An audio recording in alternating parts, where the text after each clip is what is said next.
Welcome, brave souls, to a realm where the lines between reality and the supernatural blur. A place where words have the power to transport you to realms uncharted, and nightmares come to life through the turn of a page. I am your guide through the twisted corridors of literature, your curator of the macabre, your storyteller of the strange and the unsettling. Join me as we embark on a journey through the shadows, where each book holds a secret, and every tale is a haunting experience.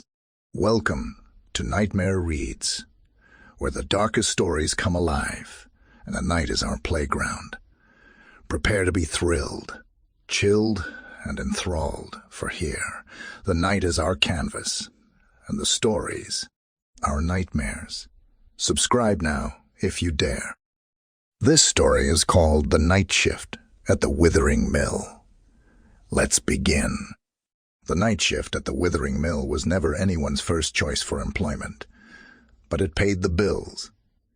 Daniel had been working there for years, his youthful optimism replaced by a dull acceptance of his fate.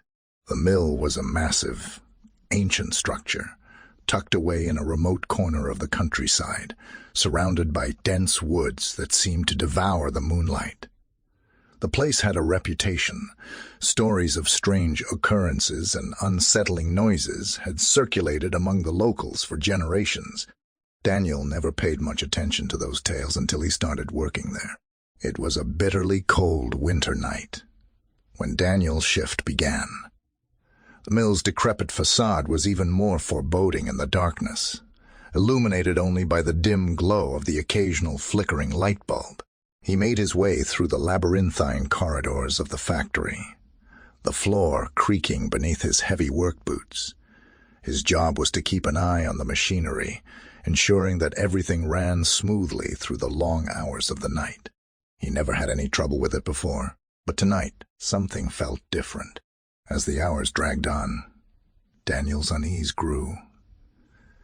The air was thick with an unnatural chill, and the factory seemed to groan and shudder, as if it were a living, suffering entity.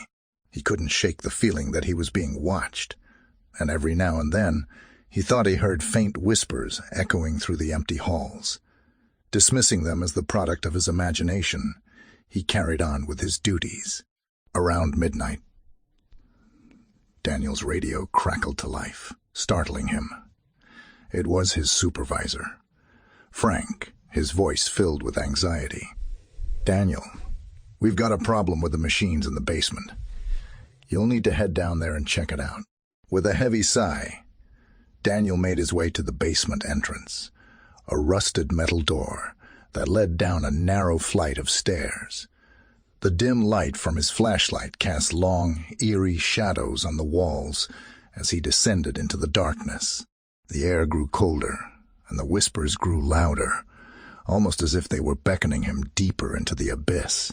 When he reached the basement, he was met with a sight that sent shivers down his spine.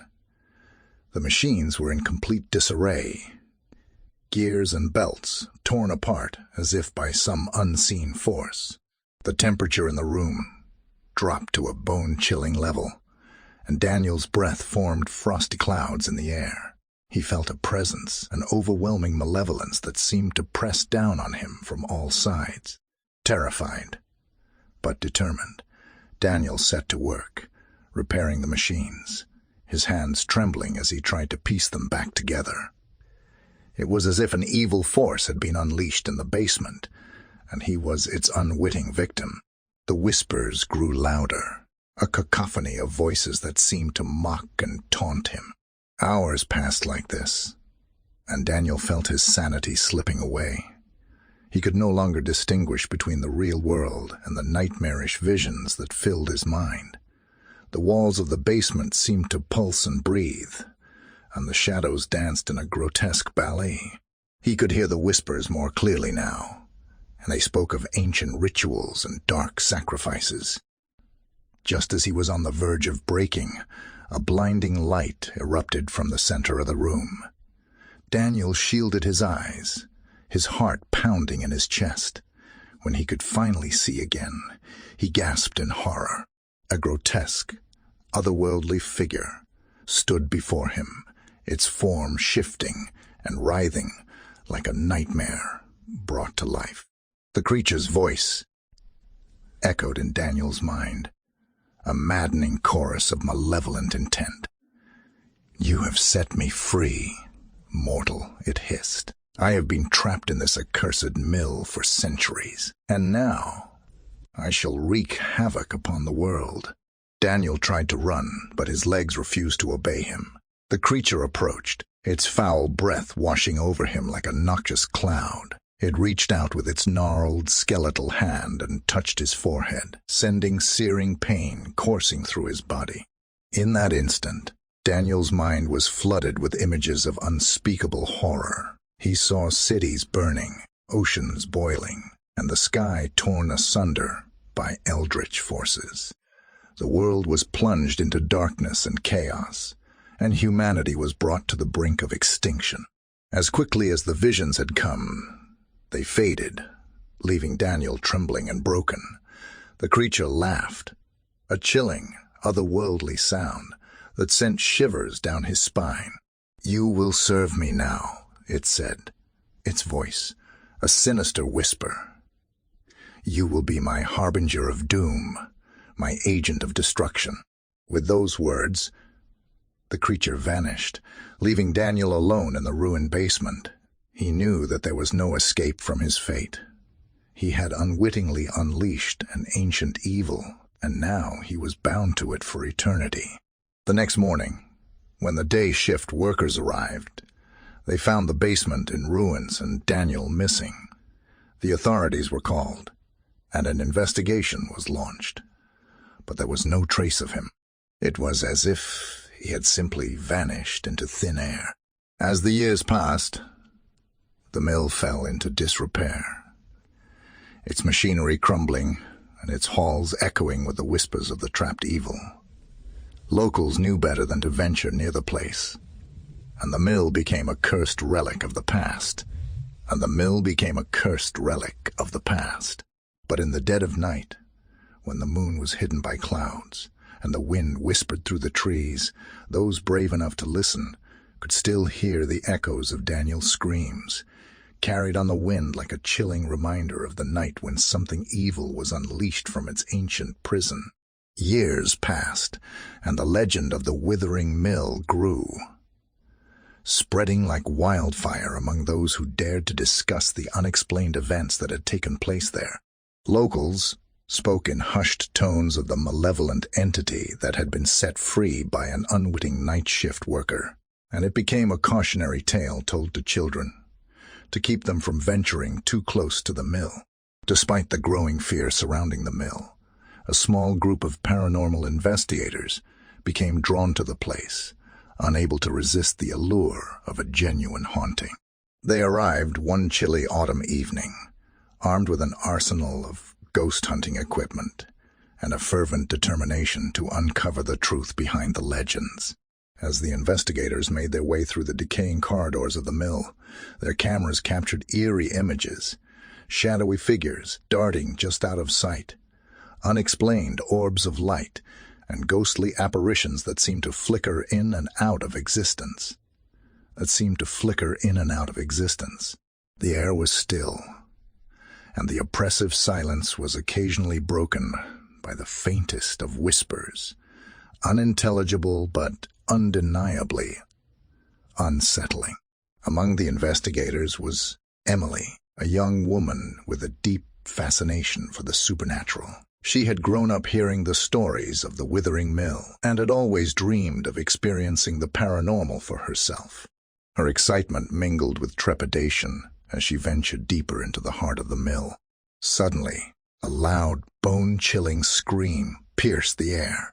The investigators rushed toward the source of the sound, their flashlights cutting through the darkness.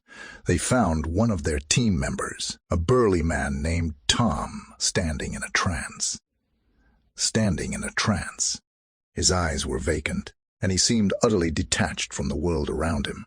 As the others tried to snap Tom out of his stupor, Emily noticed a sinister presence lurking in the shadows. It was the same malevolent entity that had been set free years ago. Its form was ever shifting, a grotesque amalgamation of human and otherworldly features. It whispered foul promises of power and despair into Tom's ear, causing his face to contort with a mixture of fear and fascination. Emily knew they had to act fast. She reached into her backpack and pulled out a small, ornate box that had been passed down through her family for generations, a box containing a relic of great power. With trembling hands, she opened it and revealed a sacred amulet. The amulet radiated a brilliant, pure light that cut through the darkness like a beacon of hope. The malevolent entity recoiled, its shape contorting in agony as the light of the amulet washed over it. It hissed and howled, retreating deeper into the shadows to escape the cleansing power of the artifact. Emily knew that the amulet could only hold the entity at bay temporarily, but it bought them precious moments. She and the remaining investigators hastily made their way back toward the mill's entrance, dragging Tom with them.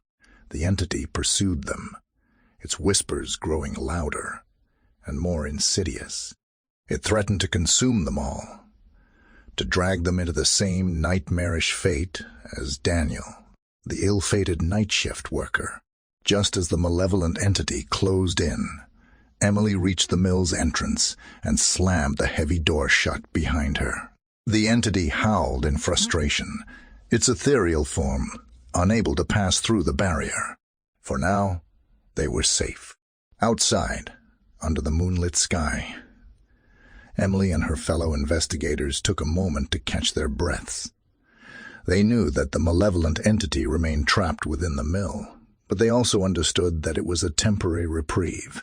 The ancient evil could not be contained forever. Over the following weeks, Emily conducted extensive research to discover a way to permanently seal the entity within the mill once more. She consulted dusty tomes, sought the guidance of occult experts, and even delved into the history of the mill itself.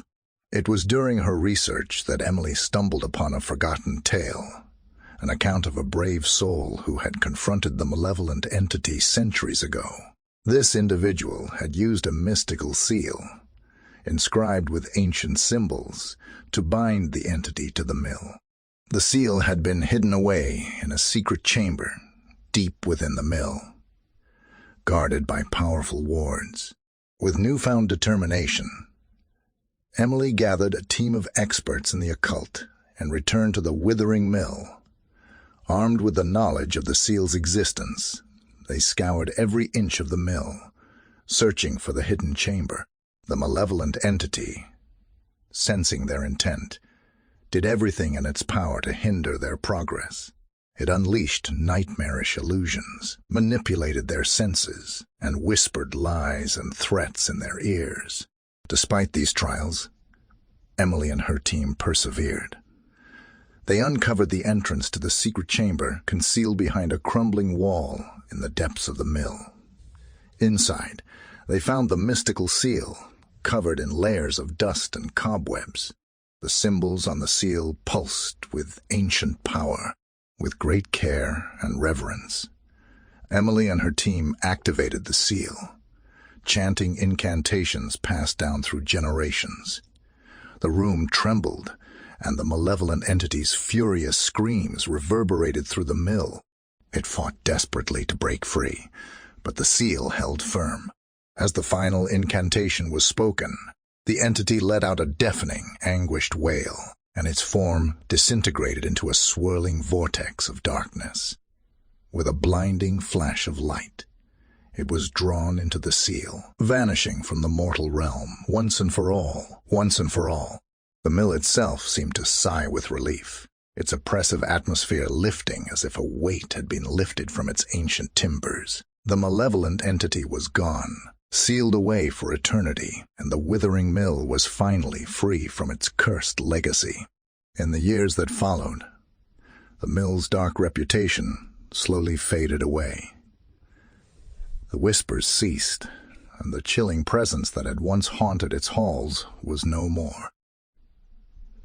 The mill itself underwent renovations, and it was eventually transformed into a museum, a place where curious visitors could learn about its history without fear of encountering the malevolent entity.